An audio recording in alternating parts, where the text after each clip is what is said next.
Welcome back, my amazing learners. Now we're going to finish our story time of this book, Anancy and the Pudding Tree. So we are now on part 4. So we are going to continue on page 20.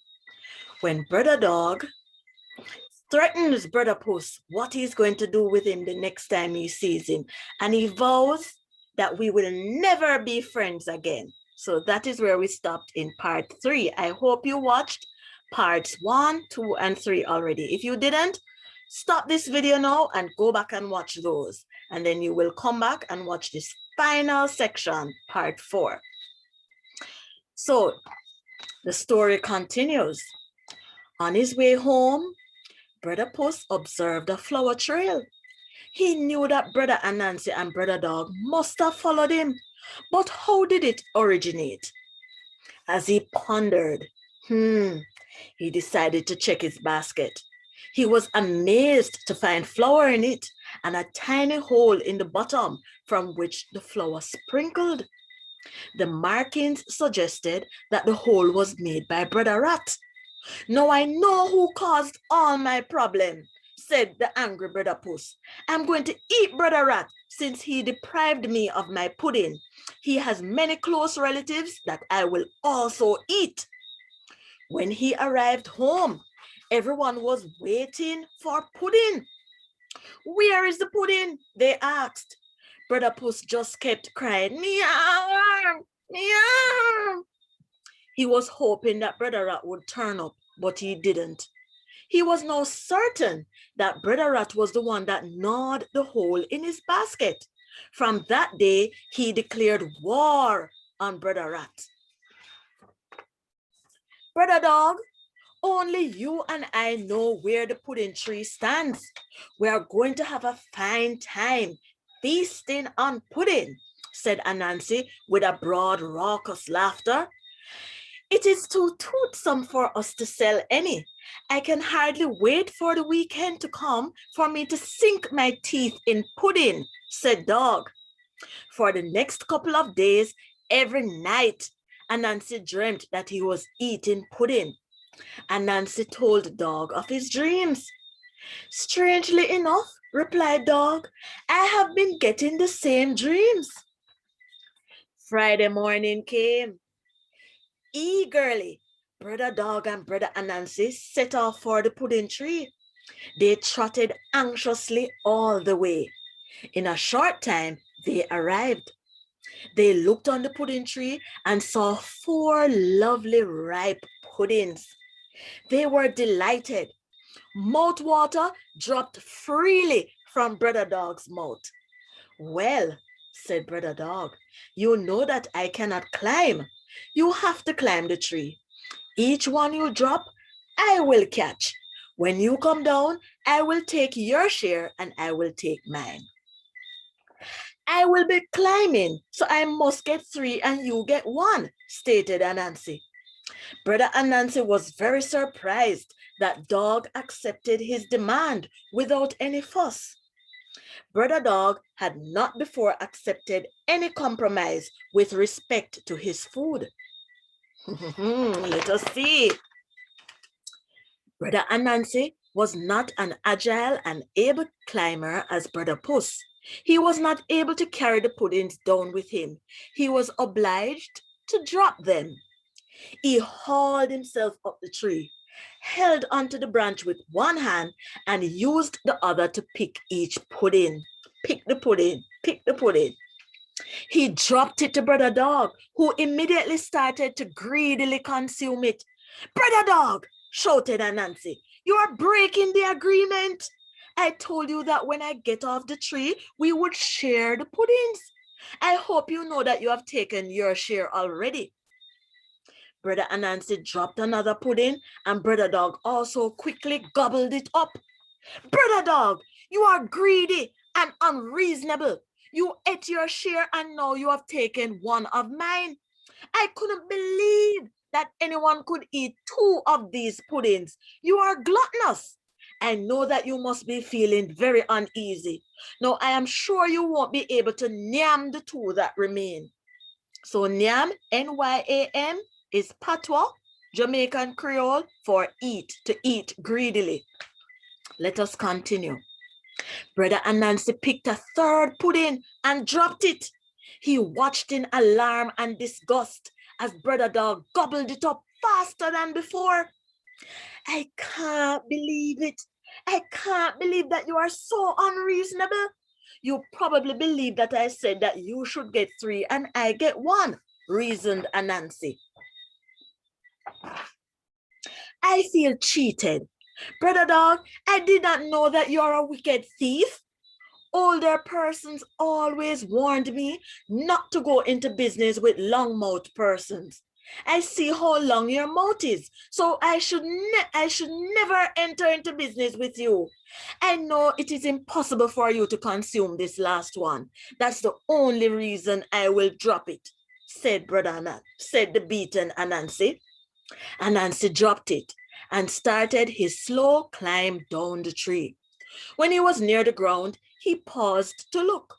He was just in time to see Bredda Dog forcing down the last mouthful. Before he could say, "Oh my gosh," Bredda Dog darted away through the forest.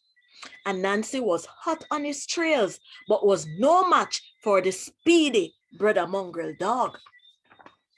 When he came to the main road, he was surprised to see Bredda Mongrel Dog trotting some meters ahead of him. He was panting heavily. The heavy ingestion of puddings had taken its toll on him, and movement became increasingly difficult. Anancy knew that he would catch up with him around the corner. Imagine Anancy's surprise when he came around the corner and there was no sign of Bredda Mongrel Dog. Standing there were Bredda English Rooster, Bredda Dungle Fowl, Bredda Peelneck Fowl, and Bredda Sangster Fowl.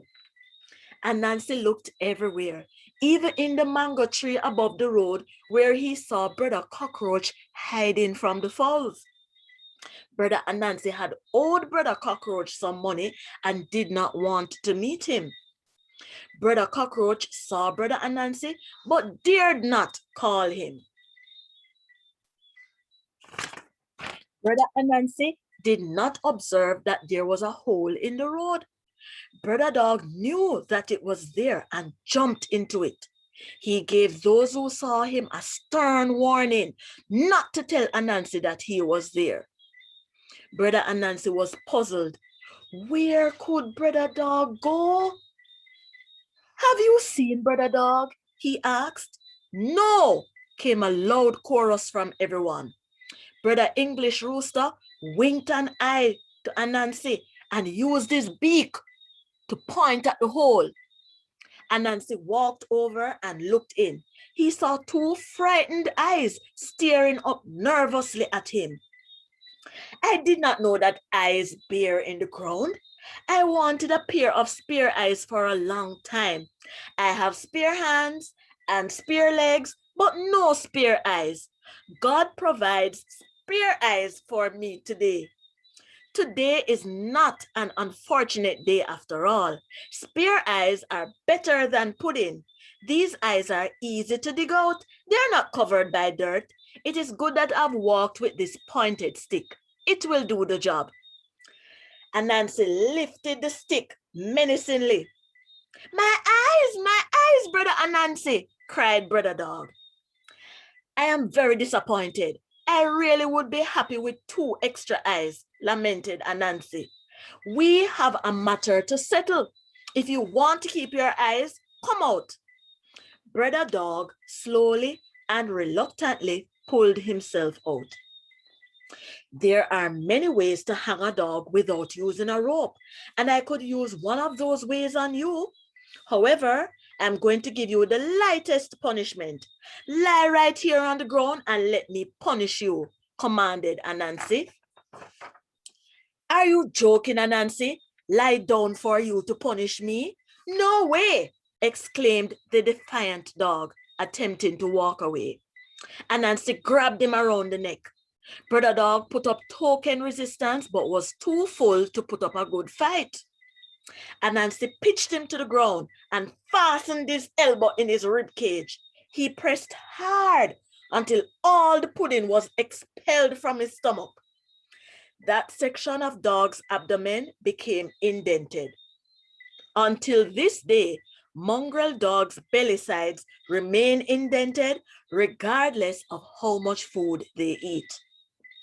Anansi sink in dog's belly side, cackled the fowls, laughing at his altered appearance.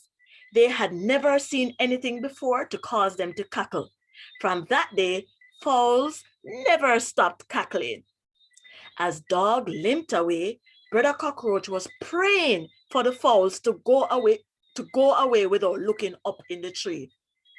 Brother English Rooster, you have been so good to me. Let me show you a lovely ripe mango on the tree, declared Anansi. Ripe mango at this time of year? Though I am not keen on mangoes, I'd very much like to have this one, replied English Rooster. Brother Anansi pointed straight at Brother Cockroach. I don't see any ripe mango, but what I see I will enjoy much more than mango. It's a long time since I enjoyed a real big fat roach. Thank you, Brother Anansi. Brother English Rooster flew into the tree and gobbled up Brother Cockroach. Brother Anansi was happy to get rid of his debt. Brother Anansi vowed that Brother Dog would never taste a pudding from that tree again. Brother Dog also vowed that Brother Anansi would not taste a pudding from that tree again. The following day, Brother Dog went and borrowed a woodcutter's axe. He went into the woods and chopped down the pudding tree. Friday morning, when Anansi went there, he was surprised to see that Brother Puss had arrived before him. He stood staring at the fallen tree with leaves all withered and fading. From a clump of bush nearby, Brother Mongrel Dog burst out a big raucous laugh and quickly disappeared beneath the lush undergrowth. They both knew who killed the pudding tree. There would never again be any peace among them. The end. All right, children, I really hope that you loved that story. Now, after the story, I want you to look on this side of the screen where you will see some of the characters.